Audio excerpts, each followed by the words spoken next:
انا هعلمك وهقنعك انك ازاي تتحولي لشخصية هيام في حريم السلطان. معظمنا تابع المسلسل، معظمنا مش هنقول ان هو كلنا، بس معظمنا تابع المسلسل او على الاقل سمع عنه. سواء بقى القصة كانت خيالية او كانت حقيقية احنا هنستفيد منها.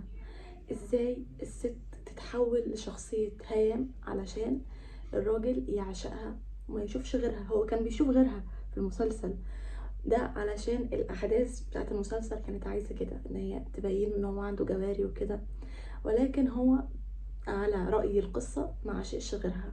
فخلينا نعرف ايه الصفات اللي كانت بتمتلكها هيام اللي خلتها تسيطر على قلب السلطان سليمان.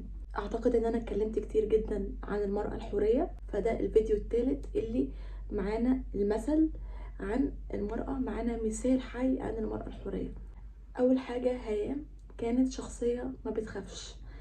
في ستات بتضعف قدام الراجل وبتخاف ان هي تخسره بطريقة تبينها ان هي ضعيفة، مش بطريقة تبينها ان هي خايفة على خسارته عشان بتحبه. في فرق. لو شفنا الفرق ما بين السلطانة هيام والسلطانة ناهد دران، كانت هتلاقي ان ناهد عندها خوف ان هو يعمل فيها حاجة، مش مدياله الثقة، ولكن السلطانة هيام كانت خايفة عليه مش خايفة منه، ودي تفرق. ما كانتش بتخاف منه، كانت بتحترمه ولكن ما كانتش بتخاف منه.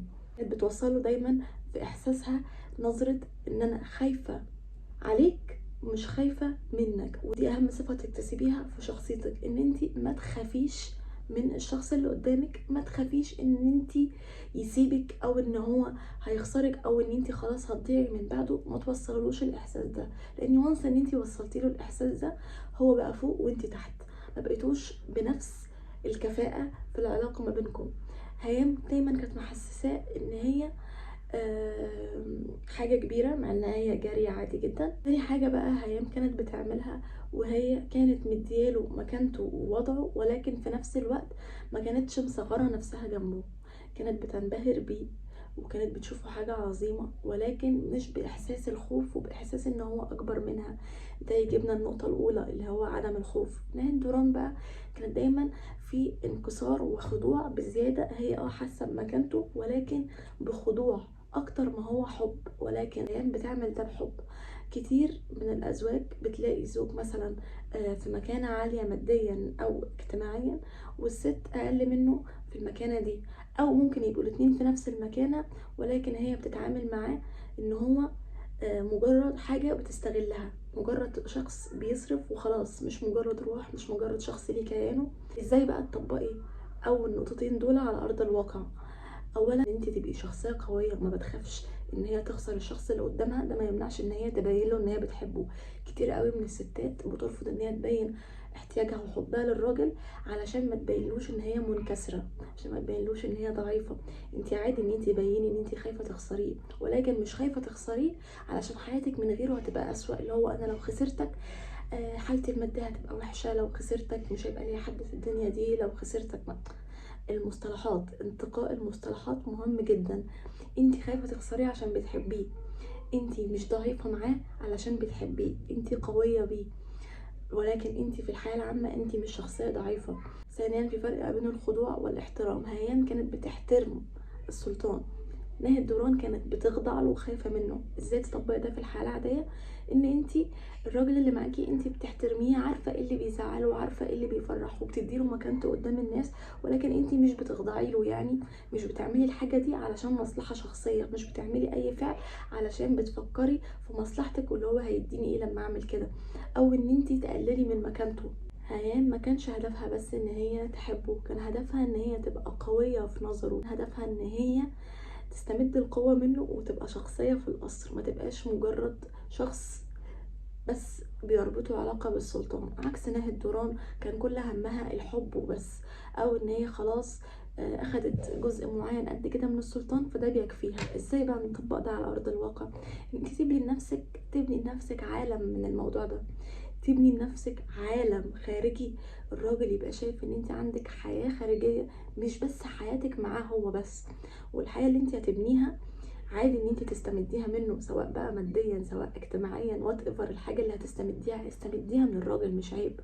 نفسك تعملي مشروع، نفسك يبقى عندك حاجه، نفسك تروحي تتعلمي تاخدي كورس، مش عيب ان انت تاخدي ده من الراجل. العيب ان حياتك تبقى فاضيه وما فيهاش غير الراجل بس. النقطه الرابعه، هي بتعيش معاه كل لحظاته، ضعفه وانكساره وقوته. السلطانه هيام هتلاحظوا ان هي كانت بتشاركه الى حد ما اراءه، اما في القصر فآراءه السياسية بدون ما هو يشعر ان هي بتعمل كده. ده ازاي نطبقه على ارض الواقع؟ ان انتي خلي الراجل اللي في حياتك يعتقد ان الكلمة صدرت منه، ولكن هي صدرت منك انتي. بنلاقي ستات، انت اللي عمل، انا اللي عملتك، انا اللي خليتك تعمل، انا اللي قلت لك، انا اللي فكرت لك، انا انت كده بتقللي من طاقته الذكورية.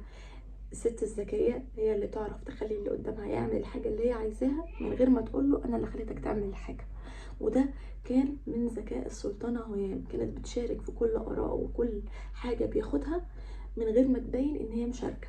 انتي ممكن تأثري على الراجل اللي في حياتك في أي حاجة انتي عايزاها من غير ما تبيني له إن انتي مقصرة، من غير ما تبيني له ان انا اللي قلت لك اعمل. انتي تكبريه تعظميه، بس في نفس الوقت انتي اللي بتدي الكلام اللي هو لو عملنا، عارفه اللف والدوران في الكلام، الدبلوماسيه في الكلام، ده اللي انت محتاجه تتعلميه. وده انا هعمل عليه فيديو كامل لان انا مش عارفه اشرحه دلوقتي كبوينت، هيطول قوي. فلو عايزه عن الموضوع ده سيبيلي كومنت. المهم نكمل الدبلوماسيه في الكلام، ان انت تبقي بتوصلي الحاجه اللي انت عايزاها تحصل من غير ما تديها كأمر اللي هو اعملي كذا، لا وصلي الموضوع بشكل غير مباشر. نقطة رقم 5، هنلاحظ ان هي كانت قوية من غيره. يعني لو في يوم كان رماها كان عندها قوة خارجية تتسند عليها، زي بقى كان اسمه ايه ده اللي هو رستم اللي هو كان متجوز مريم، زي الحلفاء اللي كانوا حواليها. فكان لو رماها او كان زهق منها كانت هتلاقي حد تاني يسندها. هي ما بنتش ده عشان هي مش واثقه فيه، هي بنت ده عشان تحس بالقوه، اللي هو مش هو بس اللي في حياتها، وفي نفس الوقت هي بتحبه، وده ما قللش من حبها ليه. فمهم قوي ان انتي تطبقي ده ازاي على ارض الواقع، ان انتي تحوشي، يبقى عندك دخل مادي ثابت، يبقى عندك حياه مستقله بعيد عنه. الراجل ده لو في يوم من الايام سابك او تغير عليكي، يبقى انت عندك حياه تانية، ما تبقاش حياتك كلها وقعت ومعتمده على الراجل ده، تبقى عندك حياه خارجيه مختلفة عن حياتك مع الراجل. لو انت لسه في اول العلاقة ومفيش ما بينكم حاجة رسمية، الافضل ان انت يبقى عندك اشخاص تانية تعرفيهم، ودي مش خيانة طول ما مفيش دبلة في ايدك، دي ما بتبقاش خيانة. ما ينفعش توقفي حياتك على راجل واحد بس. نقطة رقم 6، هيام كانت بتعملها، كانت بتعرف تعبر عن مشاعرها من غير ما تخاف او تتكسف. لو نلاحظ ان ناهد دران كانت قليل قوي لما بتعبر عن مشاعرها، ولو كانت عبرت عنها كانت بتعبر عنها بضعف وبعياط وباحتياج، لكن هيام كانت بتعبر عنها بعشق، بتطلع كل اللي جواها، بتضحك معاه، بتحضنه من غير كسوف من غير خجل، بترمي نفسها عليه. ايا كانت مكانته ايه، هي بتعرف تعبر عن مشاعرها من غير ما تخاف من ردة فعله. في ستات كتيرة قوي بتقع في الموضوع ده، بتبقى قافلة على نفسها، ما بترضاش تتكلم علشان تعيش في دور التقيلة اللي ما بتعبرش وهو بس اللي يدي في العلاقة، او بتبقى مكسوفة بزيادة فتخليها مش عارفة تتكلم. او في ستات ما عندهاش اصلا مصطلحات اللي هي بتاعت الحب، ما عندهاش المصطلحات اللي بتتقال، فمش عيب ان انت تتعلميها. هيام بقى كانت بتلعب قوي على الحته دي من اول يوم دخلت القصر. لو تفتكري كده معايا احداث المسلسل، كانت بتعبر بعينيها عن مشاعرها وعن حبها ليه. ودي تاخدنا النقطة رقم 6 تقريبا أو 7، لأن أنا بنسى. نقطة رقم 7 وهي الحضور، وإن هي كانت كاريزماتيك، كانت بتلبس ألوان مبهجة، كانوا بيظهروها في المسلسل ان هي الوانها صارخه والوانها معبره عنها، عكس ناهد دوران اللي كانت مطفيه، كانت ست مطفيه سواء في ميك اب سواء في شكل. هيام كانت العكس تماما، كانت دايما بتحب المجوهرات، دايما بتحب تظهر نفسها، كانت امرأة حورية شكلا وقالبا. رقم 7 البادي لانجوج اللي اتكلمت عليها في نقطة رقم 6، وهي النظرات. نظراتها قوية ومعبرة ومش مكسورة، وفي نفس الوقت نظراتها فيها احترام للراجل، وفيها ان هي مدياله المكانة اللي هو عايزها. وفي نفس الوقت في نظرة التحدي اللي بيحبها اي راجل، نظرة التحدي بتلاعب، مش نظرة اللي هو بتبصي له ان انتي مش محتاجة له من فوق لتحت وان هو قليل، لا، في نظرة تحدي اللي هو انا في نفس المكان اللي انت فيها. دي تعمليها بنظرتك ان انا مش خايفة ان انا اخسرك، بس بحبك، بس مش خايفة ان انا اخسرك. لو في يوم كسرتني او شفت واحدة غيري وقتها انا مش هعوزك. ده بيبان قوي في العين. لو انتي وانتي بتبصي له وعينك بتتكلم وقتها هتأثري عليه.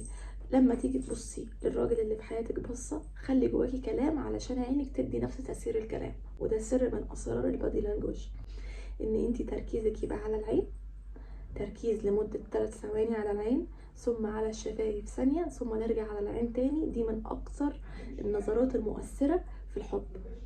متعملهاش مع اي حد، تعمليها مع الراجل اللي يخصك بس. كمان في البادي لانجوج بتاعتها هيام ما كانتش شخصيه بتمشي بسرعه، ما كانتش شخصيه اجريسيف. كانت اجريسيف لما كانت بتغير عليه بس. غير كده هي شخصيه قويه هاديه حكيمه في تصرفاتها، بتتصرف بلطف وفي نفس الوقت بسن التعالي مع الناس مش معاه هو.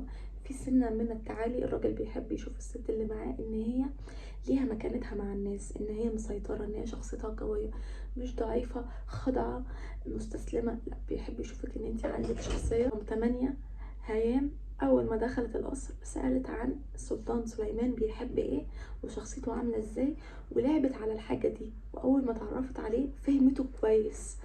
اتعلمي تفهمي الراجل اللي قدامك بيحب ايه، بيكره ايه، اللي بيعصبه، اللي بيثير غيرته. لو اتعلمتي الحاجات دي هتعرفي ان انت تسيطري على قلبه وتسيطري على مشاعره. هي كانت عارفه كويس قوي هو سليمان بيحب ايه، واكتر حاجه كان بيحبها التقدير، وكان بيحب احساس ان الست اللي معاه بتعشقه، بتغرقه مشاعر وحب. كان فيها حاجة مميزة عن باقي الجواري، ان هي ما كانتش شخصية خاضعة، ما كانتش شخصية مكسورة، كان مش شخصية كل همها ان هي عايزة توصله بأي شكل. لا، كانت شخصية مش بتمثل الحب، كانت فعلا بتحبه. وصلي للراجل اللي قدامك حبك وعشقك، ده مش هيقلل منك. وكمان نقطة رقم 8، ما كانتش متاحة على طول. كانت في اوقات بتلعبه جدا، بتتلكك له بأي حاجة، ان هي تعبانة، ان هي فيها حاجة. زي الحركة اللي عملتها لما خلته يتجوزها. عملت هي مش دايما متاحة وسهلة، وفي نفس الوقت هي مش بتلعب لعبة التقل، هي محافظة على الجزء اللي هو التقل بس بذكاء. مش دايما التقل اللي هو الأوفر، لا، تقيلة بذكاء. والتقل عندها ليه مبررات. لما هي وقتها رفضته بمبرر ان حرام ان انت تقرب ليا. غلط ان انت ترفضي الراجل من غير مبرر، غلط ان انت تتقلي من غير مبرر. لو تقلتي من غير مبرر الراجل هينفر منك، الراجل هيحسك ان انت بتلعبي لعبه وهتصيري في جزء التحدي المكروه. فمهم قوي ان انت تلعبي لعبه التقل بذكاء، لعبه الاختفاء بالذكاء، لعبه الاختفاء بمبرر. نقطه رقم 10، مهمه قوي ان انت الراجل اللي قدامك يحس ان انت شخصيه ذكيه وبتفهمي، مش شخصيه سطحيه وساذجه. مش معنى ان انتي ذكية وبتفهمي ان يشوف فيكي اللقم ويشوف فيكي احتياجك ليه واستغلالك ليه. لان الرجالة معظمها لما بتحس ان الست اللي قدامهم عايزاه ماديا اكتر او بتستغله بينفر منها، قلبه بيروح للست اللي تحبه، اللي يبقى فعلا حباه لشخصه، حباه لشخصيته، حباه لكلامه. فمهم قوي توصلي له حبك ان انت بتحبي فيه شخصيته ولبسه وشكله. ما تبصي، ما تجيش خالص جنب احتياجك المادي. ولو انت مش محتاجه ماديا وتعاليتي عليه ان انت مش محتاجه ماديا، بتخليه ينفر منك. فالحاجتين مهمين، ولا انت تعلي عليه تحسي ان انت اعلى منه، ولا انتي تحسسي ان انتي محتاجاه ماديا. خلي مشاعرك غامضه في الجزء ده، خليكي كتومه، ما تعبريش عن الحاجه دي بلهفه. او ان هو في ستات تلاقيها تقول ايه، انا من غيرك ما كنتش هعرف اعمل ايه، انا من غيرك ما كنتش هعرف.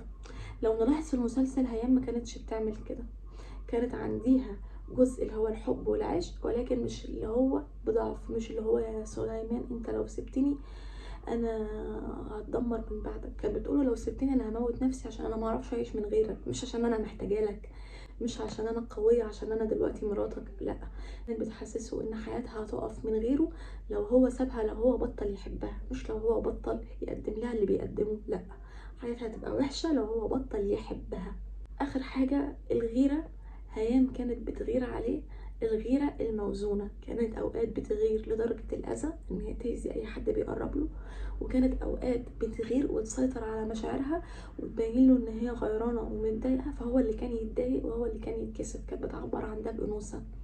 في ستات وقت الغيرة لو شافت الراجل معاها وهم خارجين بص على واحدة تانية تقلب الدنيا وتبوظ الخروجة وتنكد وانت ليه عملت كده ومش عارفة. او مثلا لو اتكلم بحسن نية عن اي حاجة تقلب عليه وتبين ان هي مهزوزة في ثقتها في نفسها.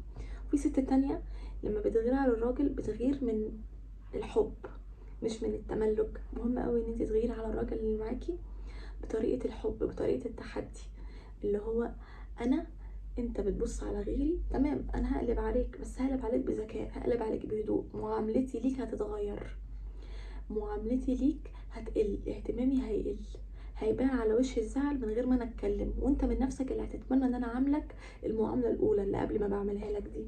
خلي عندك معامله تانية بتعاملها له لما تغيري عليه، معامله فيها برود فيها تجاهل، خليه يشتاق للمعامله اللي كلها اهتمام وحب، خليه يعرف ان هو لما هيبص لحد تاني او هيحصل منه حركه تخليكي تغيري وقتها هيخسر معاه مشاعرك ليه.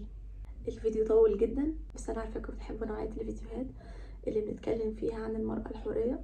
اتمنى تكون يسرا اقنعتك، ولو عجبك الفيديو واستفدتي وانا واثقه انه عجبك ووصلتي معايا للاخر، متنسيش تعملي سبسكرايب ولايك للقناه لان بيفرق معايا قوي.